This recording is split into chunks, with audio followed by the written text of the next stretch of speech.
Like comment and share করতে ভুলবেন না। আর হ্যাঁ, নতুন নতুন ভিডিও পেতে অবশ্যই আমাদের চ্যানেল। এই আপনাকে না বলেছি আমাকে আর ফোন করবেন না। তুমি আমাকে আপনি করে বলছো কেন? মানুষের মন সব সময় এক জায়গায় থাকে না, রাবিশ কোথায়।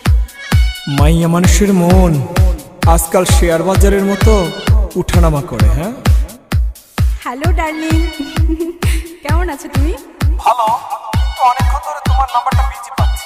আর বলো না, অচেনা একটা নাম্বার থেকে আমায় ভীষণ বিরক্ত করছিল। রাখো তো ওসব কথা, তোমার সাথে কখন দেখা হচ্ছে সেটা বলো। ভীষণ মিস করছি তোমায়।